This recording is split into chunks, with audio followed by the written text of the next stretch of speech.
রাস্তার সাইডের জলের ফোয়ারার এই সুন্দর দৃশ্যটা দেখে ওকে তাড়াতাড়ি করে বললাম বাইকটা দাঁড় করাতে। ও বাইক দাঁড় করাতে আমি ভিডিও করছি, কারণ এই সুন্দর দৃশ্যটা আমি তোমাদের সাথে শেয়ার করতে চেয়েছিলাম।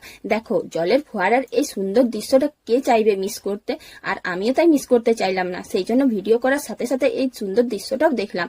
তারপরে চারিদিকে যখন ভিউটা দেখছিলাম, ওকে জিজ্ঞেস করলাম ব্যাপারটা কি, এত গাড়ি কেন, এটা সেটা কেন। ও বললো আগে এই জায়গাটাতে চাষবাস করা হতো, এখন কেউ হয়তো প্রজেক্ট বানাতে চাইছে, সেই জন্য পুরো জায়গাটা পাঁচিল দিয়ে ঘিরেছে, আর মিনি করার জন্যই এই জলটা উঠছে। আমি তো প্রথমে গাড়িটা দেখিনি, পরে ওর কথাই বুঝতে পারলাম যে হ্যাঁ, এটা মিনি করছে, আর তার জন্য এত সুন্দর জলের ফোয়ারাটা উঠছে। তারপরে চারিপাশের যখন ভিউটা দেখলাম, কি সুন্দর দেখতে লাগছে। এরপর দেখো, এই ছোট ছোট তাঁবুতে কারা থাকে বলতো, ওই যে কাজটা হচ্ছে, ওই প্রজেক্টের কাজের জন্য যারা এসেছে তারা আছে, তাদের নিজেদের আপনজনদের ছেড়ে এই ছোট্ট তাঁবুতে সারাদিন খাওয়া দাওয়া কাজকর্ম সবকিছুই করছে। কি অসাধারণ ব্যাপার বলতো। এখন একটা সাবস্ক্রাইব